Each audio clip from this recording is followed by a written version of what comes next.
I want to talk about the extreme artist. Okay, so the artists that take it to the extreme are the ones that we remember for a long time, and they tend to stand out more than the rest. Like, it's not that Da Vinci was just a great painter, right? He made it his life. It was his life's work. It's not just that Michael Jackson was a great singer. He made it his life's work. It's not that Steve Jobs was better at making computers than Bill Gates or something. Well, I guess Bill Gates made it his life's work too, but a different part of the technological thing, like a different part of the computer thing, is what Bill Gates dedicated his life to, while Steve Jobs dedicated his life to another aspect of technology, right? So the greats literally dedicate their life to something. I've observed this, and that's why I was like, I'm gonna dedicate my life to something, right? So I dedicated my life to the ideas in my head, right? The fact that I've been a musician since I was a kid.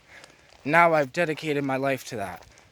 And I mean, I kind of did back when I was a kid, but like, I'm consciously now saying, I'm dedicating my life to these things. I'm now consciously making a conscious decision to live my life to the extreme, where it's no longer just I make music, I'm dropping albums, I'm working on the whole Mark Dreams thing, like not just the music, I'm also gonna be working on books and like just so many things I'm working on. But the whole thing is me just working on myself, documenting that's part of it. And like it's all just me being an artist with myself. Like the extreme artists tend to be the ones that are working on themselves because the art is the self, right? Because as I change the self, I could change the art that I create. As I change the self, the art that I create automatically changes with it, right? I can, inspiration flows when you're on the journey. When you're just in the flow, inspiration flows. So like, I've just kind of seen that the greats are just so focused on what they're doing. Nikola Tesla, right? I look at people like Nikola Tesla as artists. They're an artist. It's just we misunderstand what it means to be an artist. That their art is that they created, like Nikola Tesla's art was he dedicated his life to creating technology and like his inventions and all this shit. Same thing with Elon Musk. I look at Elon Musk as an artist, that he's an artist who then first figured out how to make money to then invest in his ideas and all this shit, whatever. But that's an art. Business people, I look at people like Gary Vaynerchuk, a fucking artist. Meaning like he's able to create, like he created his business, it's just everything he did. If you know who Gary Vee is, you understand his story. It's like the way he did that shit was some art. Like it's just he was the art project. His business was the art project. It wasn't. He's not a painter or a musician, but he's still an artist. I think all human beings are artists. We're all creators, for lack of a better word. And like because of that, like we can create our life to what we want it to be. We can create art, paintings, businesses, ideas, inventions, technology. But there's something that sets aside there's the people who literally dedicated their life to it, and we consider them the greats. But they're only great because they dedicated their life to it. And it's the same thing that the people who dedicate their life to spirituality. Like, that's an art form. Spirituality is an art form. Yoga, meditation, psychedelic exploration. These are all art forms, right? Like, learning how to take psychedelics is an art because in the beginning, you won't know how to really maneuver, how to pull out information, how to move in that dimension and whatever, but you can learn how to move better in that dimension, how to pull out information better, how to silence your mind better, how to, you can learn all this shit, right? And you can learn techniques that can help you, become a better psychedelic artist, meaning like a psychedelic exploration artist. But like psychedelics have also helped me become a like legitimate better artist, and like helped me hone my sound into what I wanted it to be. Like, I kind of used it as a tool, mainly LSD as a tool to help me like become a better musician, but it was my intention of why I was using it. And it was like, well, it's a very similar thing to when I was using DMT. I was using the DMT as a way to improve me and to gain a better understanding of what is possible and what, like, when just what is, right? So all my journeys with psychedelics, and then all my journeys in just life in general, right?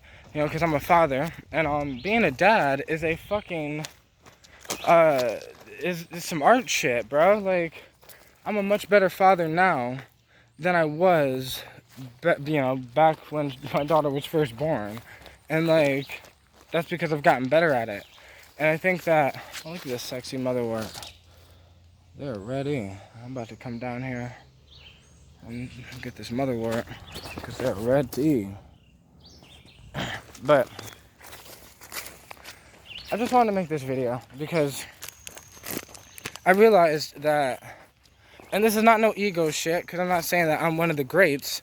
I'm saying that I realize I'm an extreme artist, and that I will be like this until the day I die. Like, I'm never gonna stop. I'm just gonna probably get more extreme about it.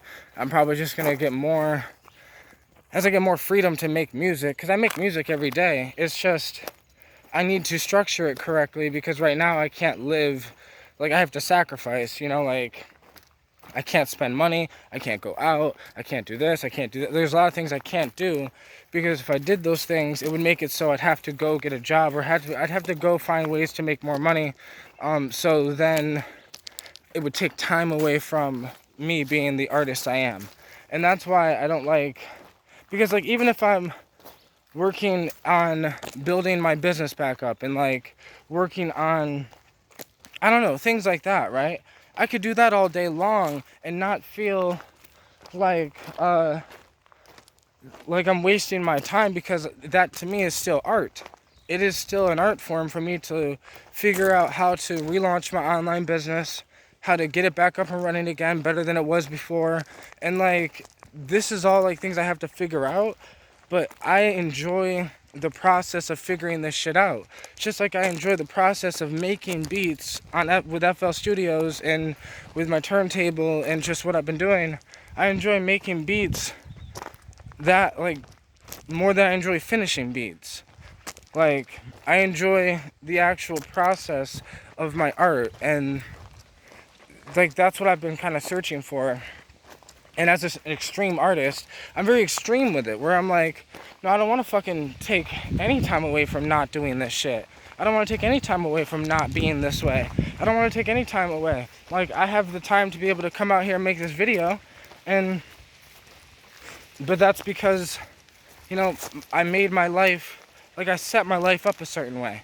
And I'm setting it up for me to be the artist that I was always meant to be. And that's, to me, I'm having fun just learning how to set up my life, because it's like some art shit. I feel like this 3D world is like my canvas, and I'm able to literally have an idea in my head and be like, okay, how can I make that idea real?